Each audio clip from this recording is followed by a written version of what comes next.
What is going on today, ladies and gentlemen? Today I have an absolute banger of a video for you. Today's video involves a little bit of drama, some boisterous personality, so make sure you sit back, relax, go grab a snack, and make sure you enjoy the rest of today's video. So we begin our story a couple days ago. A popular motorcycle content creator known as Moto Martini posted a video to her story talking about how the cops found her page. And because of that, she was getting into a little bit of some legal trouble. Moto Martini has backtracked a couple of things that she said, and so the true story of what actually happened it's lost in translation a little bit. So I'm going to try to stick to the facts and what we actually know. Now, me being me, I of course know who Moto Martini is. I'm really drunk right now. I'm gonna show up to your f***ing house. I don't care. Why are you guys defending somebody who doesn't even f***ing ride and post videos with his shirt off? You guys are weird. No hate to Matthew, but a lot of hate to Matthew. My eyeliner is low-key smearing a little bit right now. Should I ask Matthew if he uses L'Oreal or Maybelline? I need to know what eyeliner he uses. She's made comments in the past about other content creators and how the only types of real motorcycle content is the ones where people are speeding, riding their sport bikes extremely reckless, which is fine. I've said in the past, I respect that type of content. It's just not my style. However, after seeing Moto Martini getting into some legal trouble for the stuff that she posted, I couldn't help but turn this into a lesson for future motorcycle content creators. So I made a video talking about how posting your crimes, speeding, running from the cops, etc., might be a bad idea. Lately, there's a content creator named Moto Martini who's been a longtime critic of my page. In the past, she's gone on record saying that I don't make real motorcycle content, that sitting on your bike, talking with your friends, talking to a camera, talking about different subjects isn't real motorcycle content. Well, as of lately, according to her, I guess her ex might have turned her in. Either way, she got into a little bit of legal trouble about some of the things that she posted online related to her motorcycle content. Here's all of our Instagrams, though.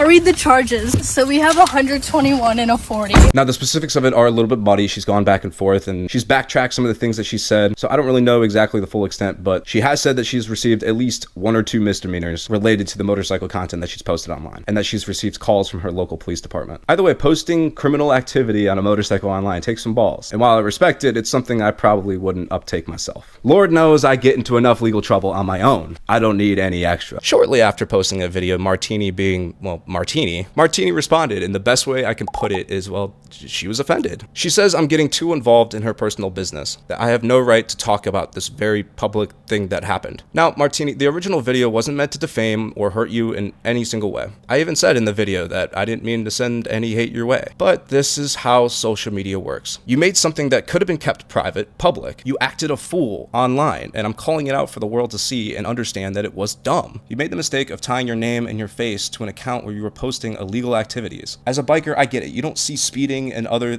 activities like that. You don't see that as true crimes. Yes, it's not the same as like stealing something or like hurting somebody. However, they're still defined as crimes. And I need people to understand that it's dumb to post your crimes online. To be absolutely clear, nobody made you make this announcement public. But since you did, people have the right to commentate or respond to it in a public manner. I owe it to nobody to be kind or respectful in my response. But in the interest of trying to teach people a lesson, I'm trying to be. Take my motorcycle crash, for example. When I went down on my Panigale V4, another content creator known as Adobo Moto called me out. Adobo Moto made a video calling me an idiot. If you ride a sport bike, please, for the love of God, don't be like this idiot. This is what it looks like when you don't wear motorcycle gear. He made this video with the interest of pointing out the fact that me not wearing gear the night of my crash was incredibly dumb and it's an immature decision. He directly called me an idiot in that video, and rightfully so. I was acting a fool and he called it out for the world to see. I understand that it was dumb. Or take Jigsaw Bra, for example, Colorado's most wanted. Another motorcycle content creator who had a similar situation to your own. He got into some legal trouble regarding motorcycle content that he posted publicly. Allegedly, yeah. The difference is in the way that you handle your situations. That dude made his mistakes and took his charges like an adult. Tons of motorcycle content creators made comments about that whole situation when it was going down, yet that dude never complained once. Am I mistaken? I don't think that dude ever complained at all. Like, he was good.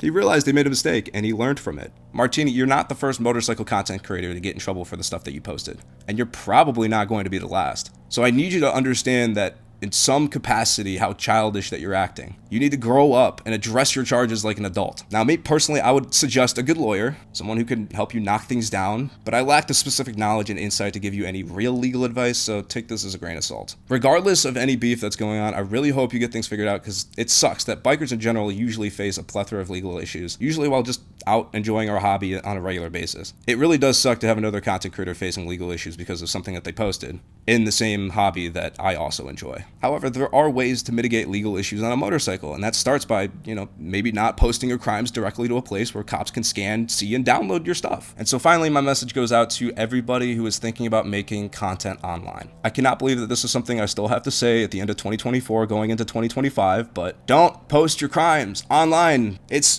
dumb. Unless you really have some ways of making sure that people cannot trace your account, which, I mean, cops can subpoena your IP address, everything. Unless you're going to a library to upload your videos and hiding your face and your name and everything, which at that point, it's so extra, I don't even know why you're doing it. There is so much fun to be had on motorcycles and so much that you can do with these things on two wheels. It is absolutely unnecessary that you feel the need to post running from the cops on your motorcycle on a page that you have your face on. So with that being said, I hope that this is the last video I have to make about this subject. I don't think that, hey, running from the cops is that controversial of an opinion. I get there's a lot of tough guy bikers who think that if you don't run from the cops on a motorcycle, you're not a real biker, which in that case, homie, more power to you, but you're probably not gonna last that long. With that, I hope you guys enjoyed today's video. Make sure you leave a like if you did, and subscribe because I got a lot of cool stuff coming up, so stay tuned for that. Anyways, take care of yourselves.